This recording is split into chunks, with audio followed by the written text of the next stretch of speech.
course, the elegance. Cyclekart's being judged by the race facility. And here we got the big lineup this morning.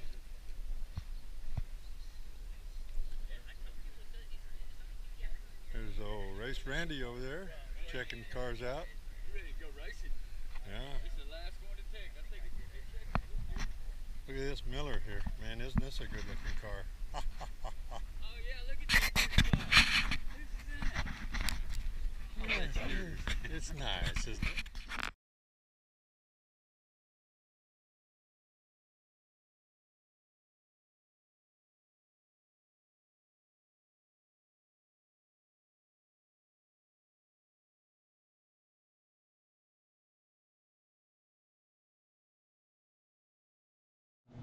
You'll be surprised. Even if you think you have a fast one, there might be somebody that's faster. Rick Edwards is going to blow right by you. Or Michael will end up with the guy. So just be mindful that when you're on the track, somebody might be wanting to make it fast. And we can't hear. You guys have been in these things. So between the helmet and the engine behind you, it's really hard to hear if somebody's coming up behind you. Let's roll over. Let's talk high side rollover. High side rollover is the greatest risk of injury in one of these things. A high side rollover is where you have the energy going forward, you have some speed, and then the car turns one way or the other, and then it catches traction and then high sides, it flips. And of course, the driver's the first thing that hits. And even if you're going at a slow speed, like Andy had a low speed in the paddock yesterday, brand new, and this is like anybody's got a new car, Tom, if you're new in your car, like it won't predict itself. It doesn't telegraph to you that it's about to do it. It'll just go. John Corey up in New York, he did it in the paddock in Lime Rock, and he spent 2 days in the hospital, broke his collarbone, fucked him up real bad. So it was not good. It was pretty ugly, and he was just going for a little spin. Yeah. If you're starting to roll, do not stick your arm up. No. Do not.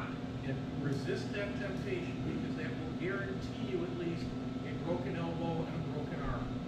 Yeah. So try to keep your arms low unless we need to signal if we're going into the pit. Expect Yes. anybody, Yeah. that's the only time you should be sticking an arm up when you're going into the pit. If I had a laser rangefinder, I would show you up there where the turn is into the pit.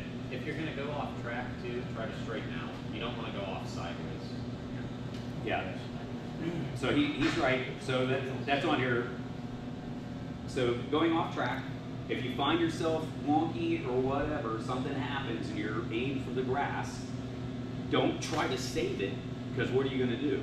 You're going to throw it sideways, and then that's going to put you in that situation, put you at risk of high siding it. And even if you don't high side on the track, you may slide off the track sideways to catch the grass, and that'll roll you. And I think the biggest concern of that is going to be when we're going counterclockwise. Coming counterclockwise, you're going to be coming down the hill, and like I said, Boone Ben caught 61 miles an hour at the bottom at that turn right there. So you're going to come down that hill. So I'd be worried about coming off the track down here with a lot of speed. Well, you got that nice barrier running. So that off-camber corner up there too. There's a lot of